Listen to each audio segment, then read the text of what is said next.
పెద్దపల్లి జిల్లా ఓదెల మండలం కొమిరె గ్రామానికి చెందిన వికలాంగుడైన మేనల్లుడి వద్ద మామ 10 ఏళ్ల క్రితం ₹1,00,000 అప్పుగా తీసుకున్నాడు. ఇటీవలి కాలంలో తన డబ్బులు తిరిగి ఇవ్వాలని మామను పలుమార్లు కోరాడు. దానిని అతను నిరాకరిస్తూ వచ్చాడు.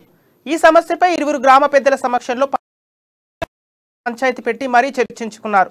అయినా సమస్య తీరకపోవడంతో తన మేనమామ పొలం వద్ద వరి కోయిస్తున్నాడని తెలిసి వెళ్లి డబ్బులు అడిగాడు. వరి కోయకుండా అడ్డుపడ్డాడు.